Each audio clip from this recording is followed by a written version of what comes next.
এ ভাই বিকাশ করা যাবে? হ্যাঁ টাকা পাঠান দিবি। কয় টাকা পাঠাবেন? বেশি টাকা লাও, 5,000 টাকা দেন। আচ্ছা ধরেন। ভাই কোন নাম্বারে পাঠাবেন?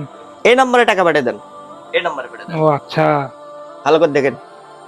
হ্যাঁ ভাই টাকা চলে গেছে। এ ভাই টাকা তো আসেনি, দেখেন তো আপনি। কি কোন ভাই, টাকা তো গেছে। এ ভাই নাম্বারটা আবার ভালো করে দেখেন তো, ঠিক আছে নাকি? এ ভাই একটা নাম্বার তো ভুল আছে, বলবে একটু দাঁড়ান। এ ভাই নাম্বার তো বন্ধ। এ ভাই এখন আপনি ইল্লে কি কথা করেন? আমার মা অসুস্থ, হাসপাতালে ভর্তি, আমি ওটি টাকা পাঠাচ্ছি। উল্টো পাল্টা কথা কন কে? তাড়াতাড়ি দেখেন। দেখি দাঁড়ান, বিকাশ অফিসে ফোন দিই। এ ভাই আপনি অফিসত ফোন দেবেন না কোর্ট ফোন দেবেন সেটা আপনি দেখেন তো, আপনি আমার টাকা ব্যাক দেন তো। দাঁড়ান অল্প একটু দাঁড়ান। আপনি নাম্বার ভুল করছেন না কি করছেন সেটা আপনার ব্যক্তিগত ব্যাপার, আপনি আমার টাকা আমাকে দেন তো তাড়াতাড়ি। আমার মা অসুস্থ, হসপিটালে টাকা পাঠানো লাগবে। আপনি বিকাশ ফোন দিচ্ছে, টাকা পাঠাবার এসেও ঝামেলা। আমার টাকা আমি নাম্বার ভুল করছে তো আমি কি করবো?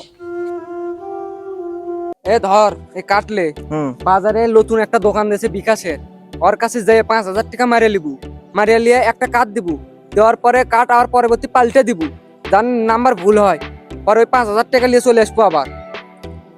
ধরাই পড়ি নাকি? আরে ধরা পড়বো কে, ওই কার্ড আগে দিয়ে ফাল দিব। আচ্ছা দেখি যাই। হ্যাঁ চ যা। আচ্ছা হ্যাঁ ভাই টাকা চলে গেছে। আচ্ছা দেন নাম্বারটা দেন। আচ্ছা ভাই। এ, যাক নাম্বারে টাকা আছে, এই নাম্বারে এই জনক পাঠিয়ে দি, না হলে আবার ভেজাল হয়ে যাবি। এ রিজওয়ান, তোর নাম্বারে দেখ টাকা পাঠাচ্ছি 5,000 টাকা, পাইছু নাকি দেখ তো? পাইছু? আচ্ছা পরে লেমনি চাল থুয়ে দে তোর কাছে।